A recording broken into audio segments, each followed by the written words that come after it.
Hello everyone, welcome back to my channel. আজকে আমি তৈরি করে দেখাবো বাচ্চাদের একটি প্রিয় খাবার, রেস্টুরেন্ট স্টাইলের ফ্রেঞ্চ ফ্রাই।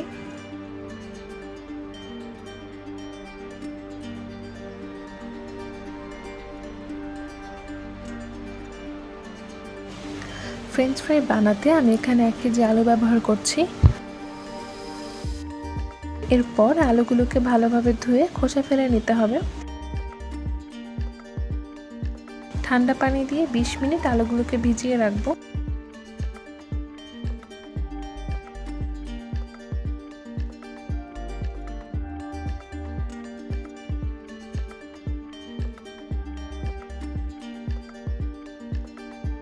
এখন আলুগুলোকে ফ্রেঞ্চ ফ্রাই শেপে কেটে নিচ্ছি। আলুগুলোকে আমি 1/2 ইঞ্চি পুরো করে কেটে নিচ্ছি। কাটার সময় খেয়াল রাখতে হবে যেন আলুগুলো খুব মোটা বা পাতলা না হয়ে যায়। সবগুলো আলুর টুকরোগুলো সমান সাইজের কাটার চেষ্টা করতে হবে। কেটে রাখা আলুগুলো পানি দিয়ে 20 মিনিট ভিজিয়ে রাখবো। এতে করে আলুর কষটা বের হয়ে আসবে। এরপর পানি দিয়ে ভালোভাবে ধুয়ে নিব। এতে করে আলুগুলো সফট ও ক্রিস্পি করে ভেজে নেওয়া যাবে। চুলায় হাঁড়ি বসিয়ে বেশ কিছুটা পানি গরম করে এতে দিয়ে দিচ্ছি 1 চামচ লবণ। লবণটা দিয়ে একটু নেড়ে দিচ্ছি।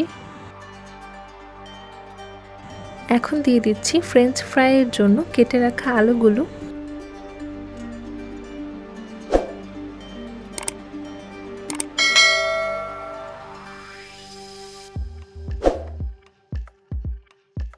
সবগুলো আলু দিয়ে চুলায় হাই হিটে আমি 3 থেকে 4 মিনিট সিদ্ধ করে নেব। এর বেশি সময় সিদ্ধ করা যাবে না।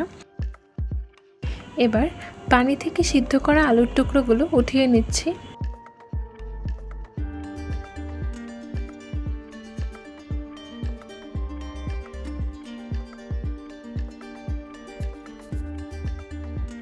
এবার একটা ট্রেতে টিস্যু পেপার দিয়ে সিদ্ধ করা আলুর টুকরোগুলো রেখে সম্পূর্ণ শুকিয়ে নেব।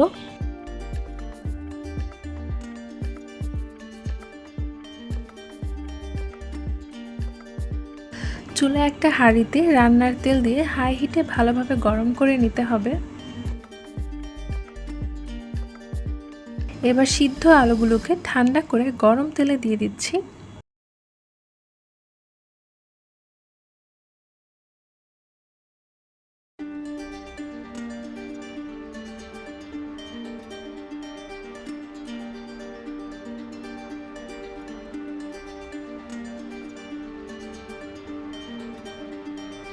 প্রথমবার ভাজার সময় চুলার আঁচটা মাঝারি রেখে 4 থেকে 5 মিনিট ভেজে নিতে হবে।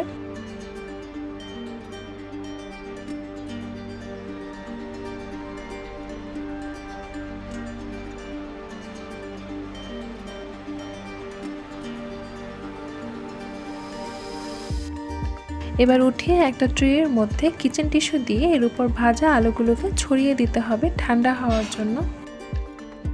এবার আলুগুলোকে সম্পূর্ণ ঠান্ডা করে নেব। ঠান্ডা হওয়ার জন্য একটা ব্যাগের ভিতর নিয়ে ডিপ ফ্রিজে রেখে দিতে হবে 1 ঘন্টার জন্য। দ্বিতীয়বার আলুগুলো ভেজে নেওয়ার জন্য প্যানে রান্নার তেল দিয়ে ভালোভাবে গরম করে নিয়েছি। এবার আলুগুলোকে ফ্রিজ থেকে বের করে গরম তেলে ছেড়ে দিচ্ছি ভাজার জন্য। ফ্রেঞ্চ ফ্রাইগুলোকে উপর থেকে ক্রিস্পি এবং রেস্টুরেন্ট স্টাইলের খেতে চাইলে আপনাদেরকে অবশ্যই ফ্রেঞ্চ ফ্রাইয়ের আলুগুলোকে ডাবল ফ্রাই করে নিতে হবে। এবার মাঝারি আঁচে আলুগুলোকে ভেজে নিব। ফ্রেঞ্চ ফ্রাই ভাজার সময় একেবারে সবগুলো আলু না দিয়ে অল্প করে আলুর টুকরো দিয়ে ভেজে নিতে হবে।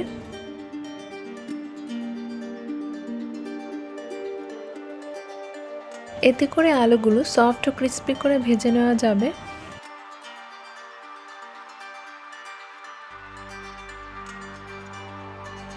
এখন 1 চামচ লবণ, স্বাদমতো মরিচের গুঁড়ো ও কিছু পরিমাণ বিট লবণ দিয়ে মেখে নিচ্ছি। তৈরি হয়ে গেল আমার রেস্টুরেন্ট স্টাইলের পারফেক্ট ফ্রেঞ্চ ফ্রাই রেসিপি। আর এভাবে বাচ্চাদের বাসায় তৈরি করে দিতে পারেন। আশা করি এই রেসিপিটি ভালো লেগেছে। বাড়িতে অবশ্যই ট্রাই করবেন আর আমাকে কমেন্ট করে জানাবেন কেমন লেগেছে। লাইক শেয়ার সাবস্ক্রাইব করে আমার পাশেই থাকবেন। আজকের মতো এখানেই বিদায় নিচ্ছি। আল্লাহ হাফিজ।